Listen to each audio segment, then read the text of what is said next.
知道什么是无限，从太阳知道什么是永恒。欢迎收看爱加倍属灵新闻。敬畏耶和华是智慧的开端，认识至圣者便是聪明。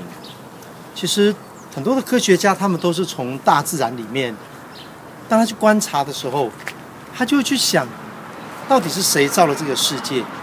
然后他就会去想说，奇怪，为什么这些叶子现在掉光了？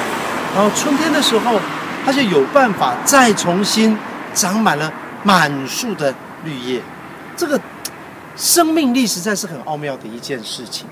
所以当这些科学家他们去观察自然，然后他们从树的年轮去推测这棵树有多老，然后他们去分辨这些树它们之间有什么样的关系，然后去区分怎么样把这些自然界的动物、植物去分门别类，就会让你想到创世纪里面上帝所造的都是各从其类。也就是说，圣经里面说上帝本来就已经把这些东西分类分好了，我们人只是把它找出来而已。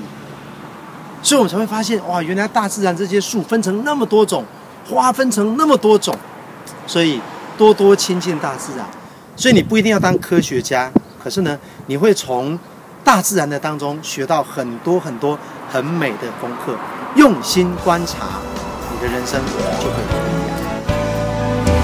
从宇宙知道什么是无限，从太阳知道什么是永恒。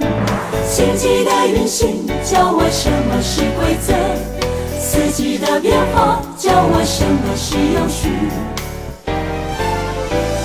夕阳告诉我什么是美丽，花露告诉我什么是甜蜜，雪花告诉我什么是纯洁，小琉璃歌声告诉我什么是快乐。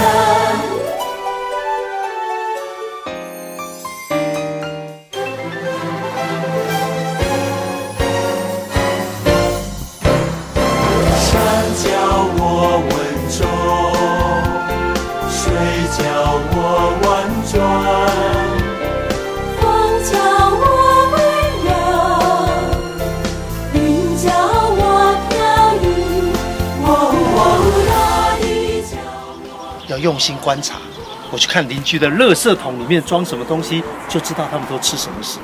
谢谢收看。你给我这本自然。